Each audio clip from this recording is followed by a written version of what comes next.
I hope she doesn't leave us this house.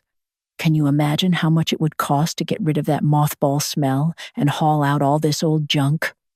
The words didn't strike. They seeped through the open living room window like the evening chill and settled deep in my chest like icy dust. I froze, an apple pie still warm in my hands. The air, which moments ago had smelled of cinnamon and tranquility, suddenly grew thick and heavy, like unshed tears. That was Sophie, my only granddaughter, my girl. She was standing on the porch with that boyfriend of hers, confident that I was busy in the kitchen and couldn't hear a thing.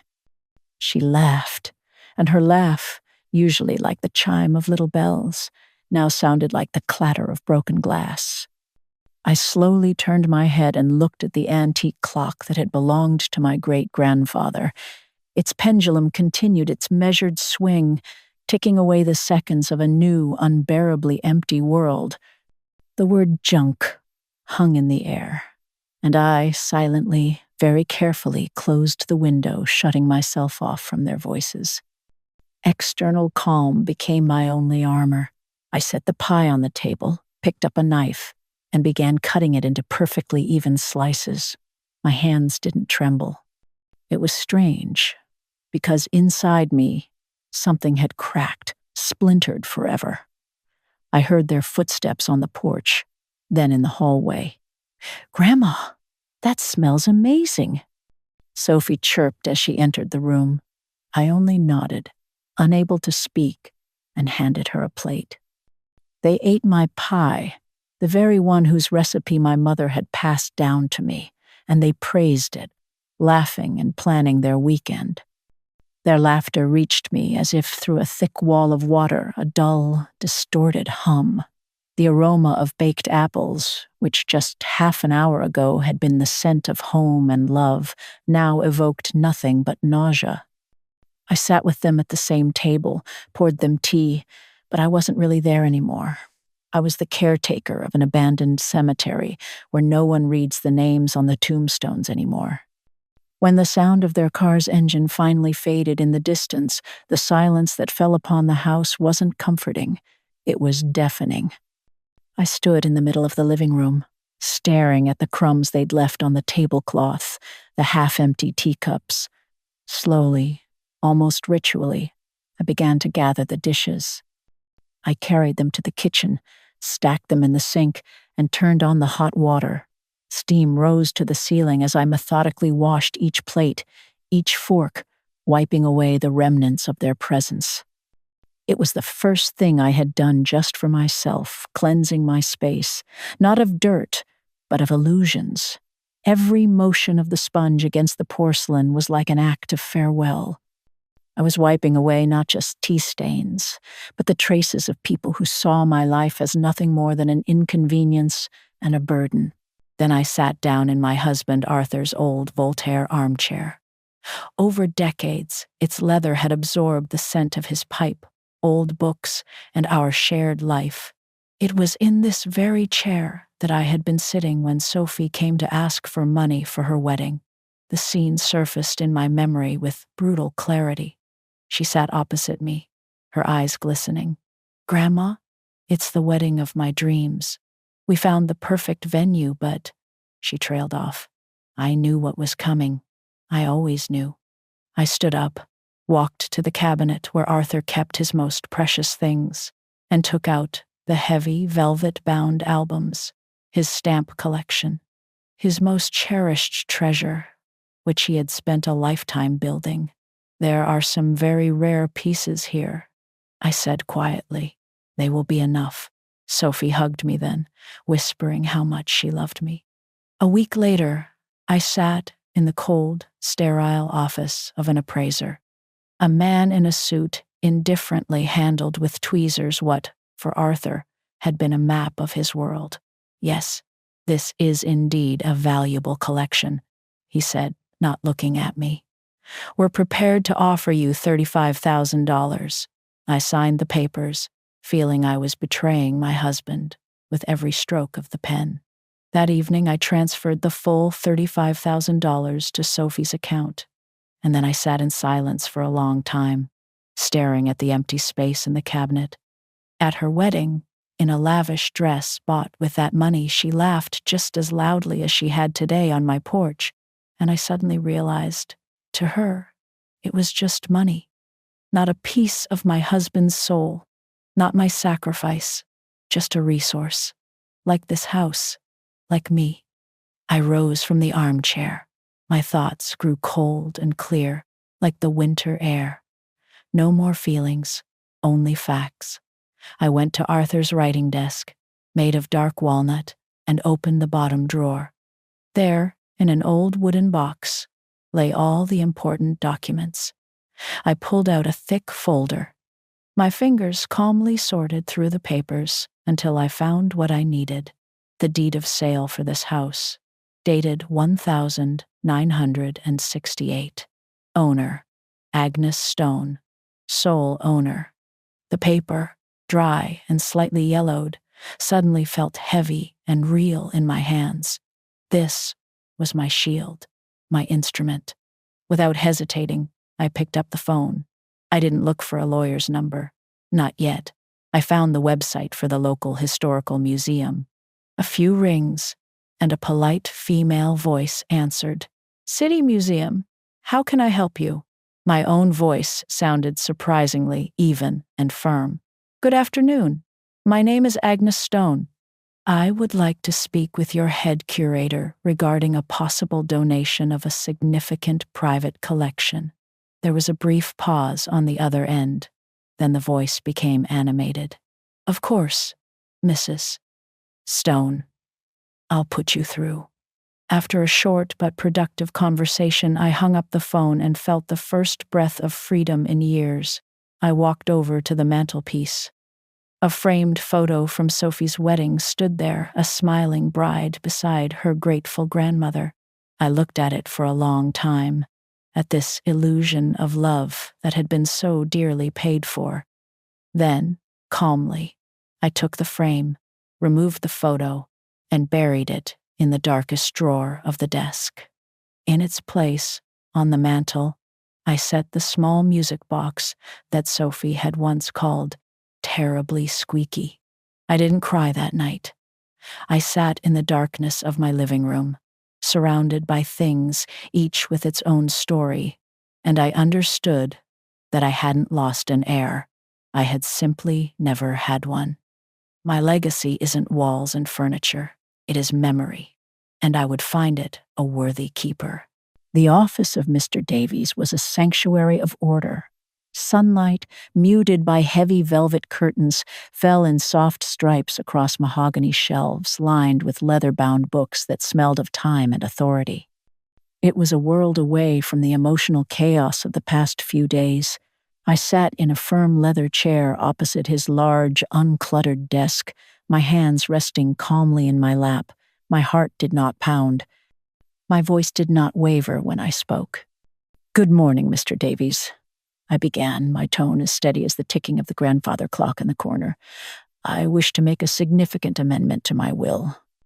I also need you to draft a deed of gift." He adjusted his spectacles, his expression one of polite, professional inquiry. "Of course, Agnes. Is everything all right?"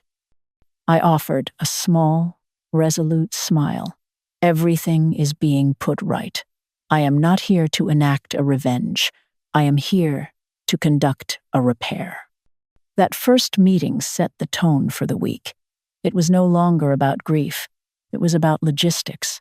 Mr. Davies, with his quiet competence, became the architect of my new fortress.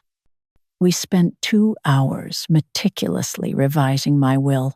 The clause leaving the house and its contents to Sophie was struck out with a firm, black line. In its place, we drafted a series of testamentary bequests.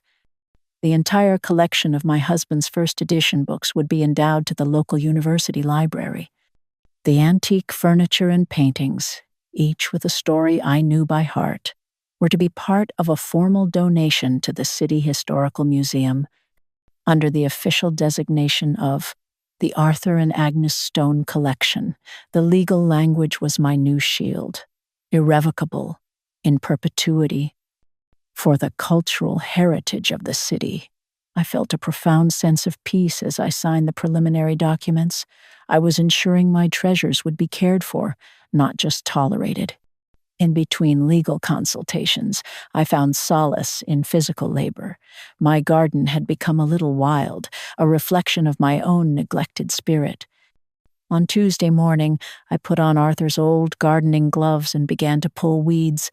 My knees ached, but there was a deep satisfaction in the methodical work.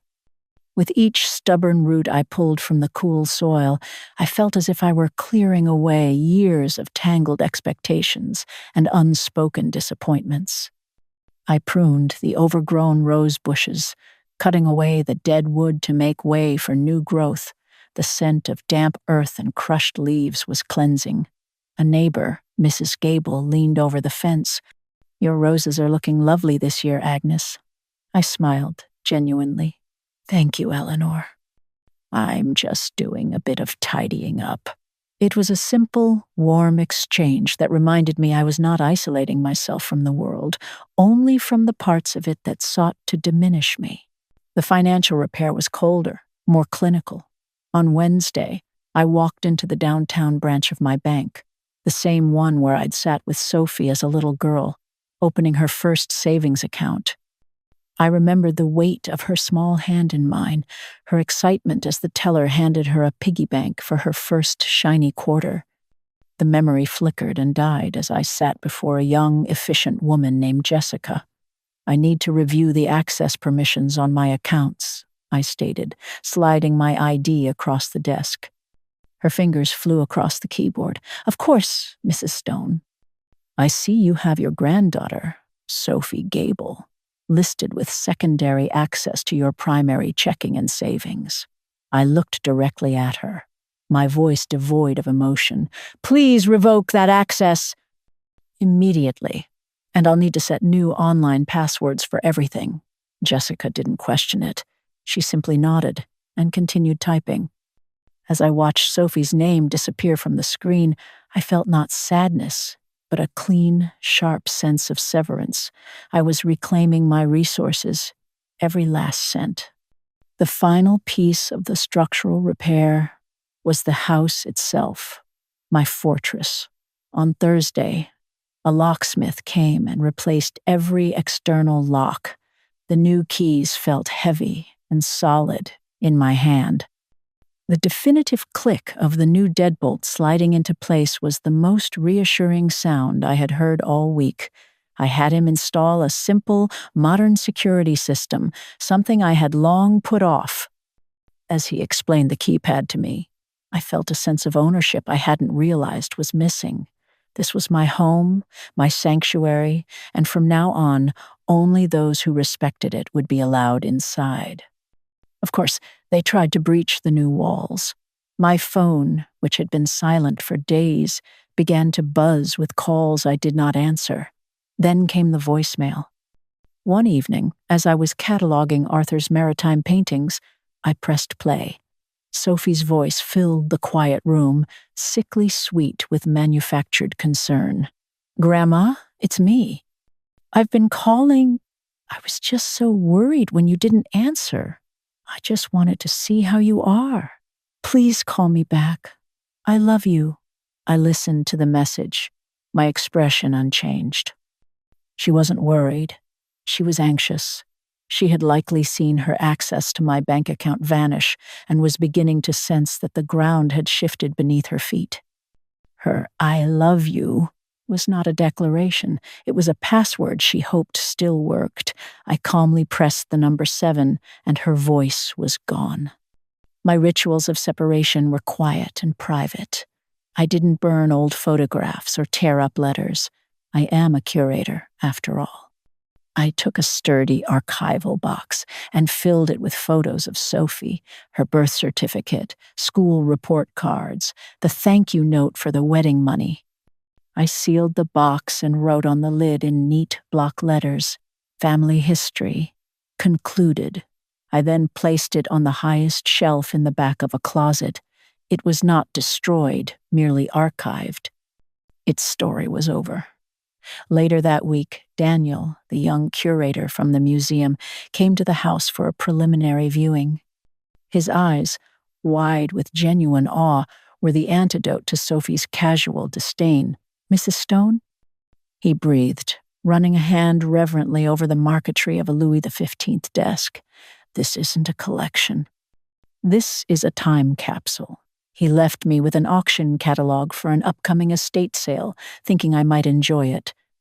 That night, I sat with a cup of tea and, for the first time, looked at such a book not with nostalgia for the past, but with an eye toward the future. I circled a small, elegant watercolor of the Cornish coast, a place I had always wanted to see. On Friday, after my final meeting with Mr. Davies, I found myself walking downtown with no particular destination. The sun was warm on my face. On a whim, I stepped into a small French patisserie I hadn't visited in years, a place Arthur and I used to love. The air was thick with the scent of sugar, butter, and coffee. I bypassed the sensible scones and practical croissants.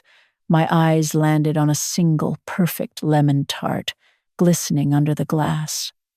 I bought it, and instead of taking it home, I sat at one of the tiny sidewalk tables. It was the first purchase I had made in years that wasn't an investment in someone else's future. It was a deposit into my own. It happened on a quiet Saturday afternoon, as a soft rain began to mist the windows. A car pulled up Sophie's familiar silver sedan.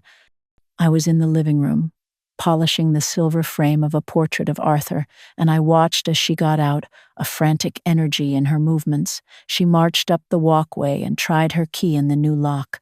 It didn't fit. She tried again, rattling it with growing frustration. Then came the knocking, first polite, then insistent. "Grandma? Are you in there? The key isn't working." I continued to polish the silver, my movements slow and deliberate. I could see her silhouette through the frosted glass of the front door. She pressed the doorbell, its chime echoing strangely in the quiet house. I remained seated, tracing the ornate patterns on the frame with a soft cloth. Her voice grew strained, laced with an irritation she couldn't conceal. "Grandma, this isn't funny. Open the door. We need to talk." I did not move. I did not speak. I simply sat and listened to the rain and the rising panic in her voice. There was nothing left to talk about. The silence was the only answer she had earned. My mother used to say, "Some people can only hear the silence when it gets loud enough." For Sophie that day, the silence was deafening. After a few more futile attempts, she gave up, her frustrated sigh audible even through the thick oak door. I watched her retreat to her car, her shoulders slumped not in sadness, but in defeat. The power had shifted, not through a confrontation, but through a quiet refusal to participate in her drama any longer. After her car disappeared down the street, I rose and began a final tour of my home, my palace of memory. This was not a sorrowful walk, but an inventory.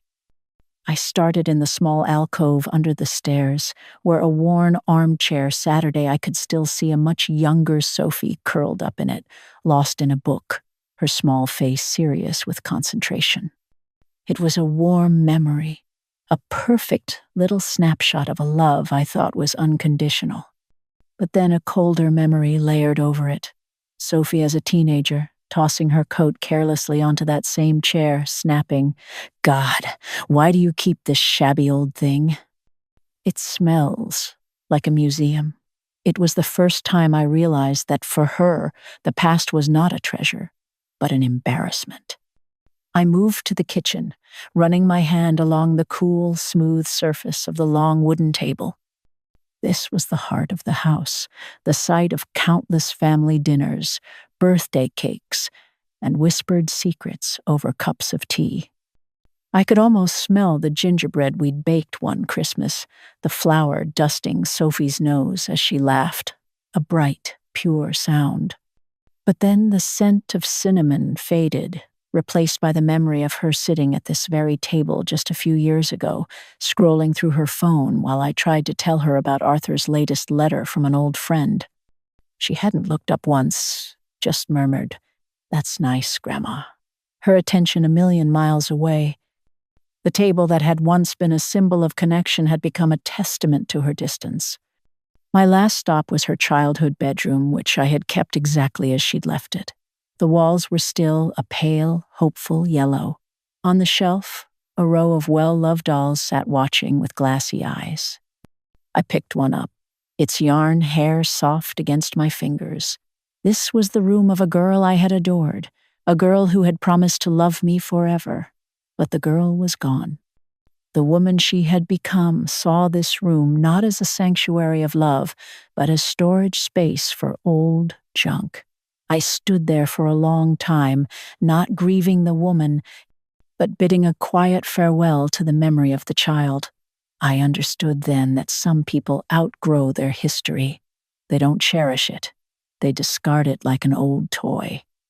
Returning to the living room, I sat at Arthur's desk and took out a fresh sheet of paper and a pen. It was time to decide what would make the journey with me. The list was short, but deliberate. Arthur's desk, the music box, the Voltaire armchair, the painting of the Cornish coast, everything else had already been promised to the future, to people who would see its value. I was not leaving a life behind. I was curating the essential pieces to build a new one. The next day, the packing began. It was not a frantic, hurried process, but a slow, meditative ritual. I found a sturdy, clean box and lined it with soft tissue paper. The first item I packed was the small, terribly squeaky music box. I wound it one last time, and its delicate, tinny melody filled the room. To Sophie, it was a flawed object. To me, it was the sound of resilience, a unique and beautiful thing that had survived the passage of time. I wrapped it carefully in velvet cloth, the same cloth that had once protected a rare stamp, and placed it gently in the center of the box. Next came the auction catalog, open to the page with the watercolor of Cornwall. I laid it on top, a tangible promise to myself.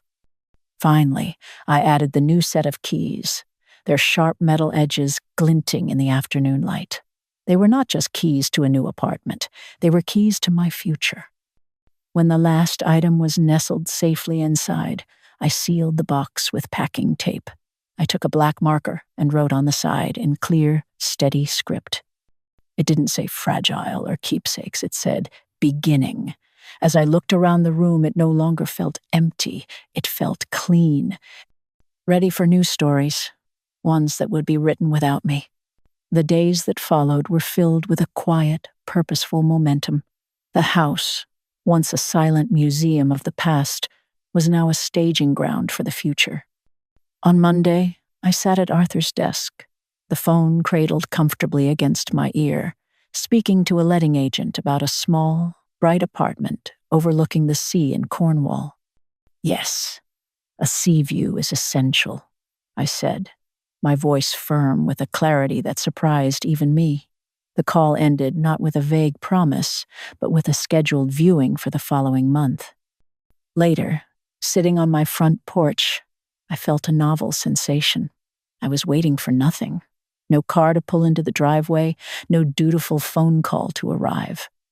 The air was filled only with the scent of late blooming roses and the hum of a distant lawnmower.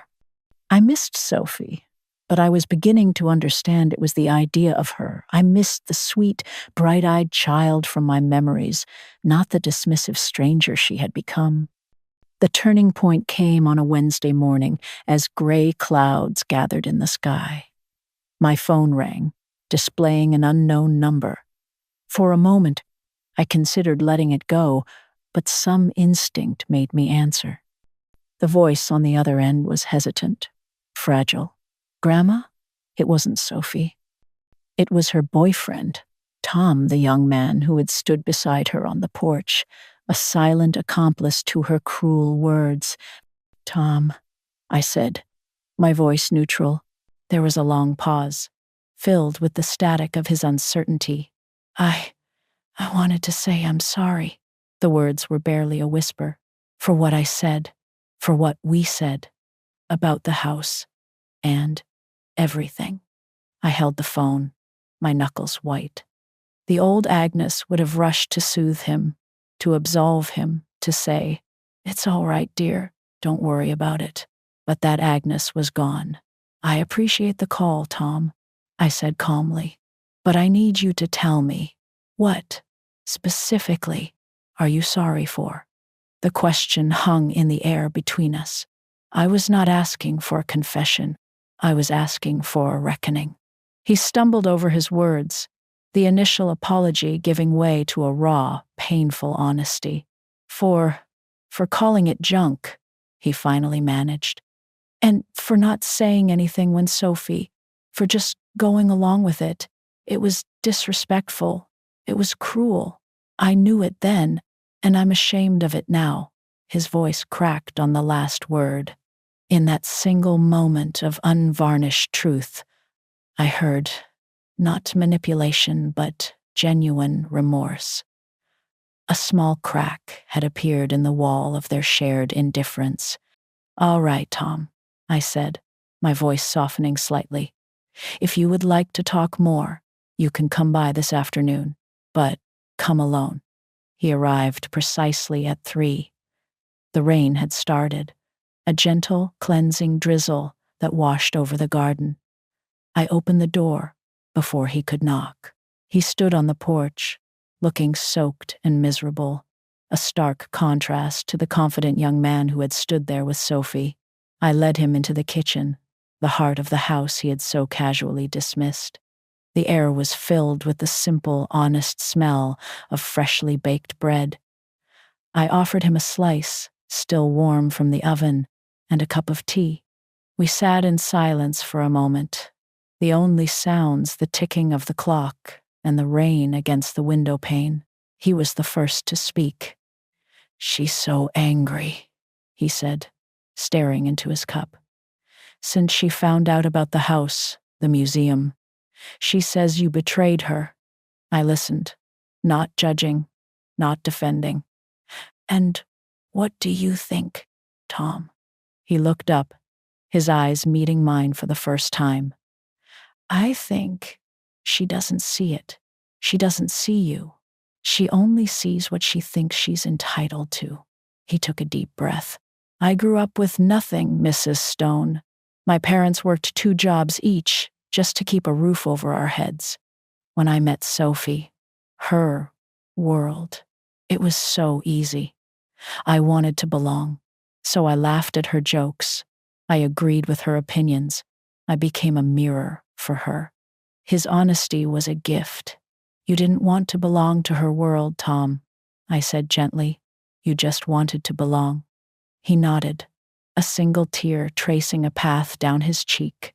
He looked so young, so lost. After a long silence, he asked the question that had been hanging in the air since he arrived. Can I come back? Just to talk sometimes?" I considered his request. This was the true test. Not of him, but of me. Could I build a new relationship on the rubble of the old one? "Yes," I said finally. "You may, but not for my baking, or for stories about the past. You can come for the truth, and you must always bring your own with you." When he left, I wrapped a small loaf of the bread in a clean tea towel and handed it to him. It was not a peace offering. It was sustenance for a new journey, a small, tangible symbol of a connection being rebuilt on different terms. As I closed the door, I looked around my quiet house. The walls felt solid, the foundations secure. I realized then that some doors do not need to be slammed shut and barricaded forever.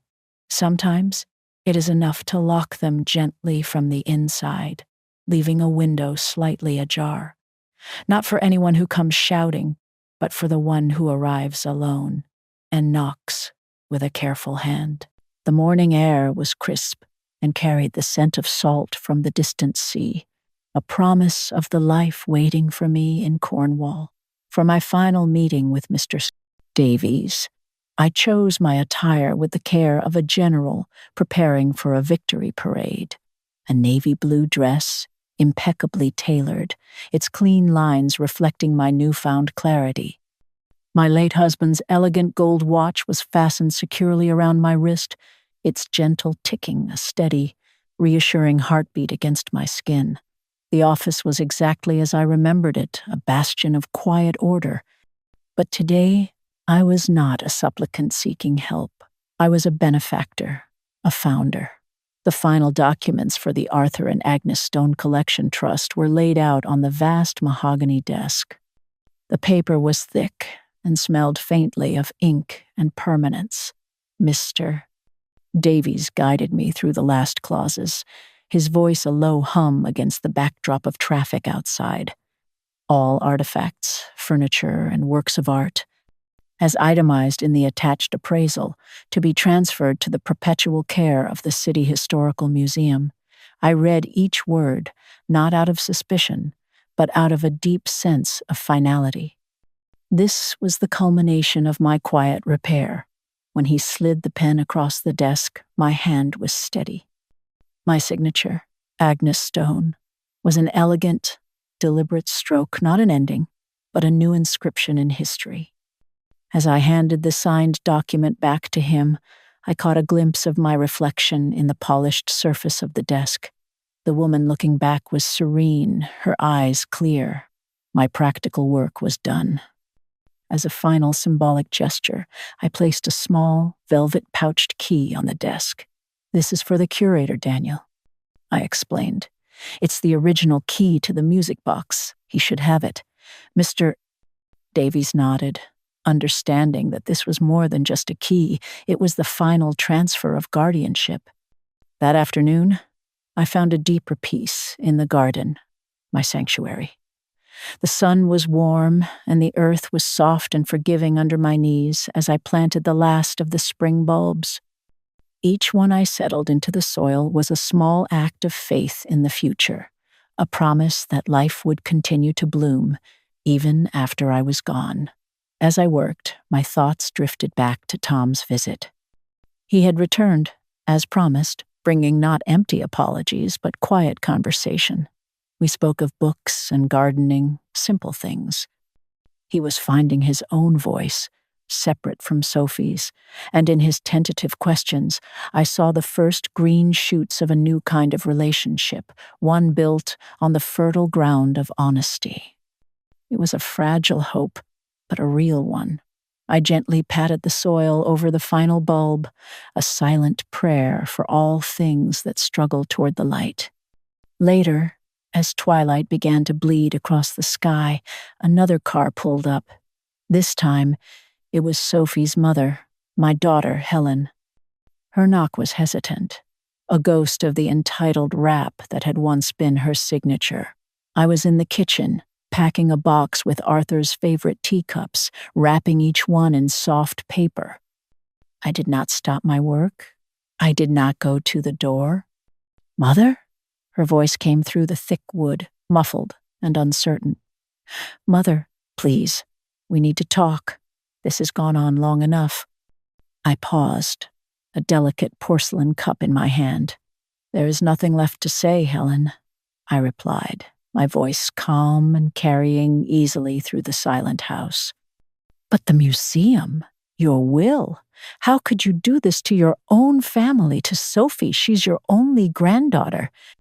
Her voice was rising, cracking with a familiar blend of indignation and self-pity. "I didn't do this to her," I said, continuing to wrap the cup with meticulous care.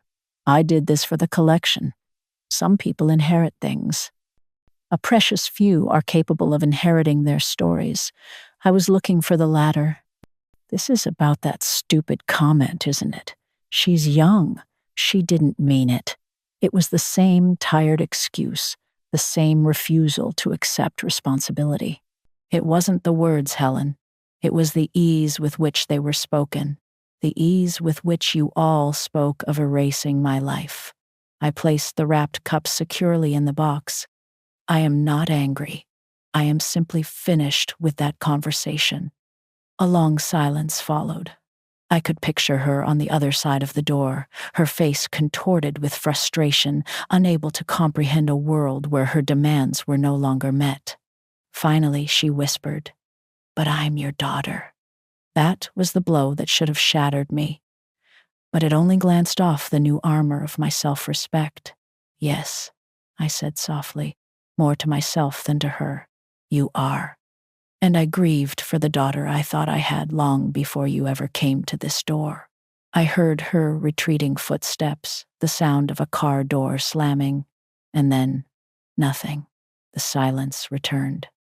And in that quiet, a lifetime of suppressed grief finally broke free. It wasn't a storm, but a quiet, steady rain. I sat down at the kitchen table and wept for 7 minutes. I wept for the little girl Helen had been, for the young woman Sophie might have become, and for the years I had spent watering a garden that would never bloom. When the tears stopped, I felt not empty, but cleansed. The final emotional debt had been paid. The final confrontation came without warning. It was 2 days later, a day filled with the quiet industry of packing. I was carefully wrapping Arthur's ship in a bottle when the front door burst open. Sophie stood there, using a key I hadn't known she possessed, her face a mask of cold fury. She didn't look like a granddaughter. She looked like a prosecutor entering a courtroom. "What do you think you're doing?" she demanded, her voice sharp enough to cut glass. She gestured wildly at the boxes stacked neatly against the wall. I placed the ship gently into a crate filled with soft padding before turning to face her. "I am moving, Sophie," I said, my tone even. "Moving?" she scoffed. "You can't just dismantle my history. This is my home, too." "This house stopped being your home the day you stood on its porch and called its contents junk," I replied calmly. My words not accusations, but fact. The first manipulation came, cloaked in sentimentality. "This is about family," she insisted, her voice softening into a practiced, pleading tone. "About legacy. Don't you want your great-grandchildren to play in this house someday?" "My legacy," I said, meeting her gaze without flinching, "is not a building. It's the history contained within it. A history you deemed a burden.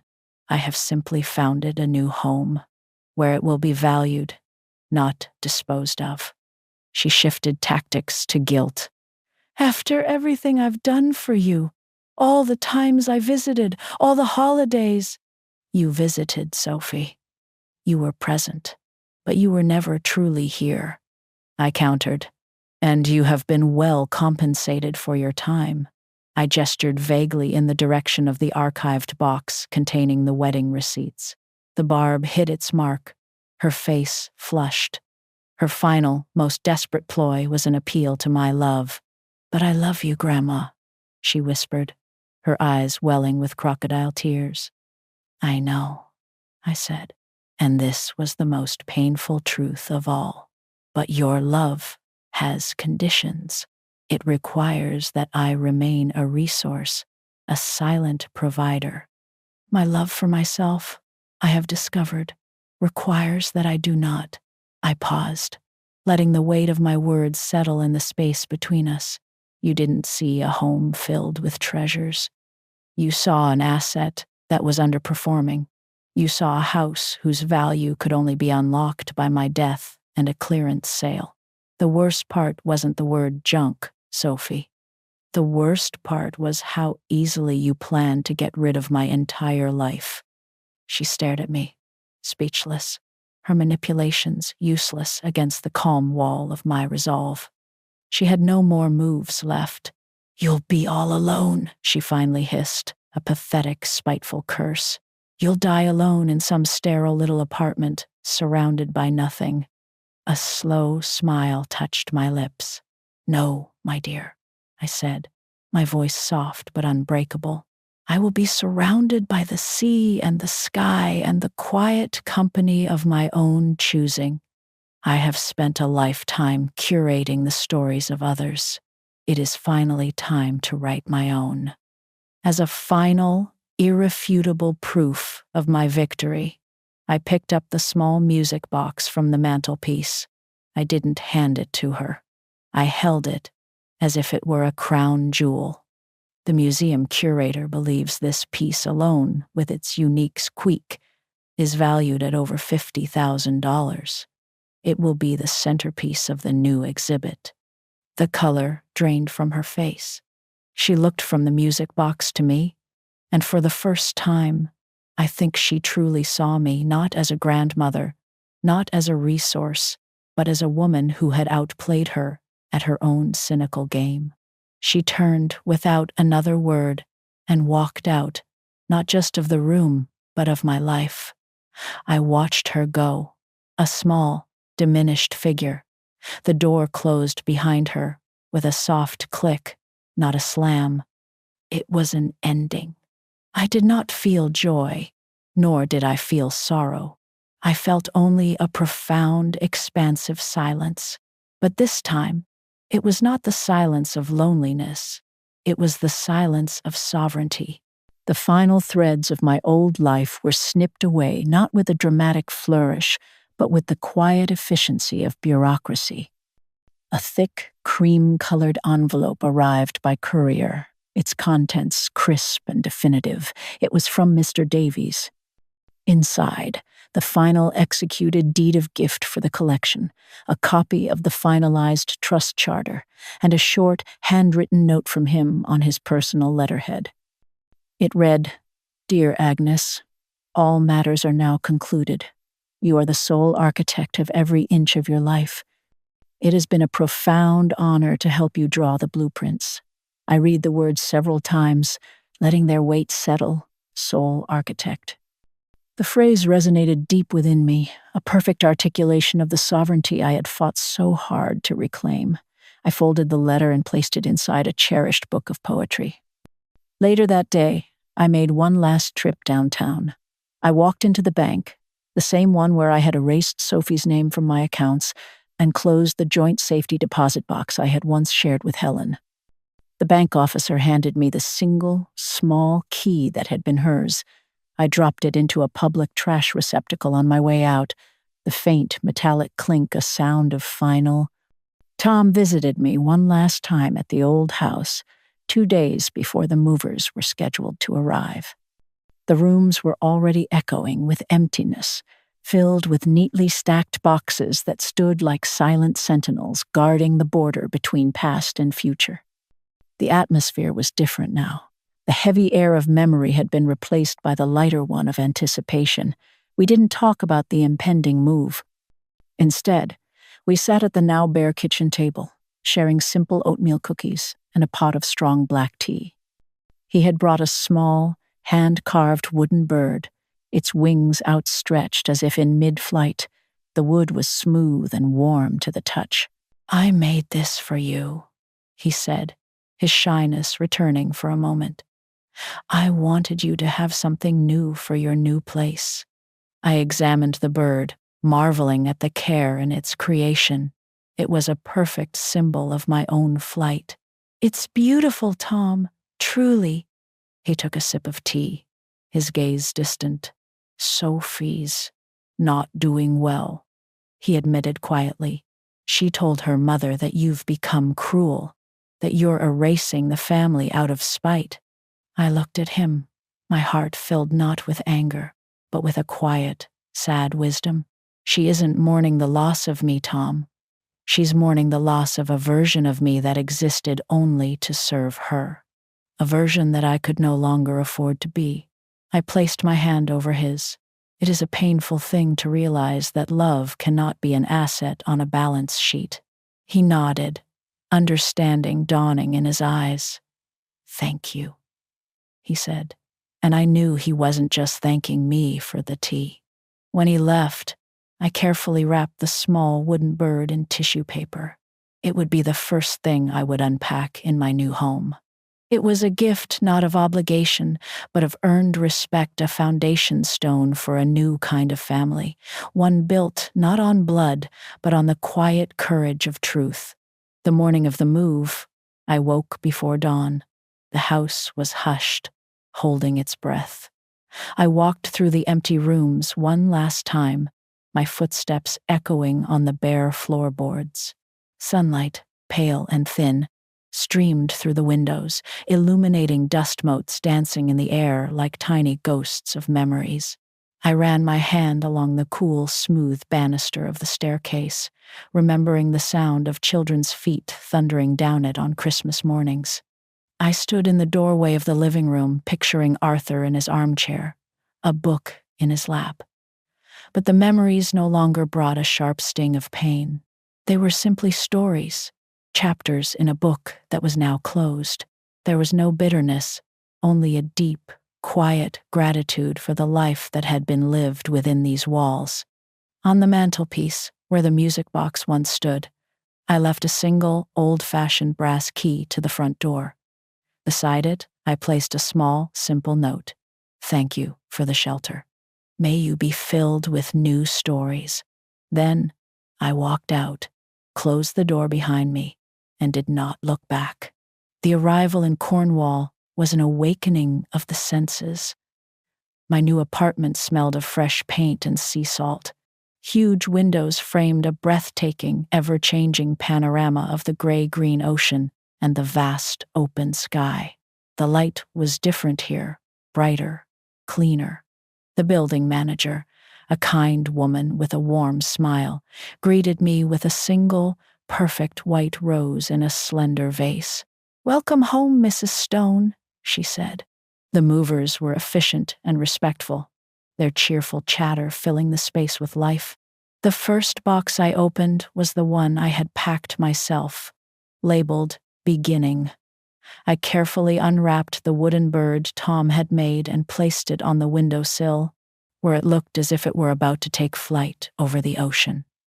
Next, I set up my small electric kettle, its cheerful whistle soon filling my new kitchen. Finally, I unwrapped Arthur's ship in a bottle and placed it on the mantelpiece.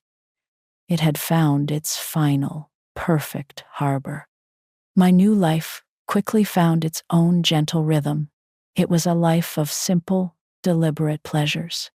One morning, while unpacking a box of Arthur's old books, a folded piece of paper fell from between the pages of his favorite seafaring novel. It was a note he had written to me decades ago, on our 10th anniversary. "My dearest Agnes," it read, "you are the curator of my heart, the keeper of my stories, and the architect of my joy. Never forget that the most valuable collection we will ever own is a life lived on our own terms." Tears welled in my eyes, tears of gratitude. He had seen me, truly seen me, all along. His words were a blessing from the past, an affirmation that I had made the right choice. I began to bake again, not elaborate pies for ungrateful guests, but simple, rustic loaves of bread for myself.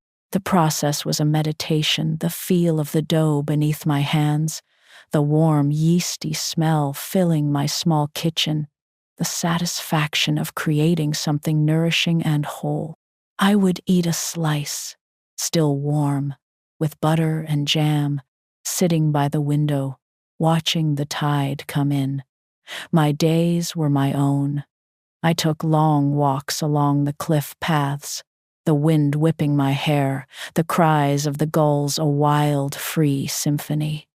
I spent hours in local bookshops, breathing in the scent of paper and ink. Tom called every Sunday. He was working at a local boatyard, learning to restore old wooden boats. He told me about the grain of the wood, the curve of a hull, the satisfaction of making something broken beautiful again. He never asked for anything. He simply shared his life, and I shared mine. During one call, as I described the progress of my small container garden on the balcony, he asked, "Are you at peace, Grandma?" I smiled, looking out at the sun setting over the water, painting the sky in strokes of gold and rose. Peace is a very large word, Tom, I said, but I have found a piece of it, a very important piece, and I am its sole keeper. I no longer miss the house. I no longer miss the silence of Helen or the brittle laughter of Sophie. I did not miss the old version of myself, the one who whispered, "Maybe next time they will see you." Because now I saw myself, and I no longer needed anyone's permission to exist. There is a point in the restoration of a piece of antique furniture when it ceases to be a broken object and becomes a whole one again. The cracks are filled, the joints are secured, the old varnish is stripped away to reveal the true grain of the wood beneath. My life had undergone a similar process. The final step was not a repair, but a repurposing. The news of the house sale arrived not in a formal letter, but in a simple, respectful phone call from Mr. Davies. "The funds have been transferred, Agnes," he said. "The transaction is complete." I felt no pang of loss, no nostalgic ache. I had already said my goodbyes. The house was no longer a home. It had become an asset, a sum of money waiting for a purpose, and I had found one. The next day, I walked into the city's downtown core, not to the gleaming towers of finance, but to a modest, unassuming brick building that housed the Women's Resilience Center. It was a place for women who had left everything behind, often with nothing but the clothes on their backs. The director, a woman with tired, kind eyes named Sarah, led me into her small, cluttered office. I didn't engage in small talk. I simply placed the certified check on her desk. The number on it was substantial, enough to change the course of many lives. She stared at it, speechless. "Mrs. Stone, I don't know what to say." I looked at her, and through her, I saw the ghosts of countless women who had been told their lives were junk. "This is not charity," I said, my voice quiet but firm. "It is an investment. It is for the women who are learning to build their own tables, instead of waiting for a seat at someone else's." I had cried all the tears I needed to. This act was not born of grief. It was an act of profound and deliberate intention. My small apartment, with its wide-open view of the sea, had become more than just a home. It had become a sanctuary. Tom's visits were a regular, welcome rhythm in my new life. One rainy Saturday, he arrived looking troubled, carrying a small, sturdy cardboard box. "Can I leave this here for a while?" he asked, his voice low. "It's my sketches, my books, the things I care about. It's not a good atmosphere at Sophie's house right now. Everything feels like it's being judged." I took the box from him, its weight both literal and symbolic. I was now a curator, not of the past, but of a fragile future. "Of course," I said, placing it carefully in my spare closet. "It will be safe here." We sat by the window, watching the rain streak down the glass, a pot of tea between us. "Do you think they will ever change?" he asked, the question aimed more at the storm outside than at me. I considered this for a long moment, the warmth of the teacup seeping into my hands. "People rarely change, Tom," I said, my voice gentle but unsparing. "They simply become more concentrated versions of who they always were. The better question is, can they learn to stop pretending?" He looked at me, a deep understanding passing between us. He was learning the difference between a house and a harbor. When he left an hour later, the air in the apartment felt calmer, the bond between us stronger, forged not in shared blood, but in shared truth. A week later, a letter arrived.